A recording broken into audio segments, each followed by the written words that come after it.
Hello everyone, summer అయితే start అయిపోయింది కదండి. ఇంకా సమ్మర్ వచ్చిందంటే ప్రతి ఒక్కరికి కూల్ డ్రింక్స్ కానీ లేకపోతే జ్యూసెస్ ఆర్ ఐస్ క్రీమ్స్ అలా తినాలనిపిస్తుంది కదా. ఈ ఇయర్ అయితే ఎండలు కూడా చాలా ఎక్కువగా ఉన్నాయి. సో రియాన్ష్ అయితే అస్తమానం ఐస్ క్రీమ్స్ అయితే అడుగుతున్నానండి. సో వాటిని అవాయిడ్ చేయడానికి అయితే నేను ఇక్కడ తన గురించి ఫ్రూట్ కస్టర్డ్ ప్రిపేర్ చేస్తున్నాను.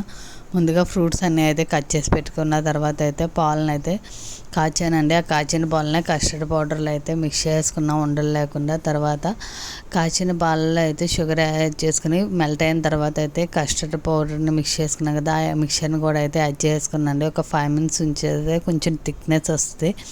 ఆ టైంలో అయితే గ్యాస్ ఆఫ్ చేసుకుని మీకు కావాలంటే ఇలాచీ యాడ్ చేసుకోవచ్చండి. వీటిని అయితే బాగా చల్లారిన తర్వాత అయితే ముందుగా కట్ చేసి పెట్టుకున్న ఫ్రూట్స్ అన్నీ కూడా అయితే యాడ్ చేసుకున్నాను అండి. నేను డ్రై ఫ్రూట్స్ కూడా అయితే ఇందులో యాడ్ చేశాను, బాదం, జీడిపప్పు.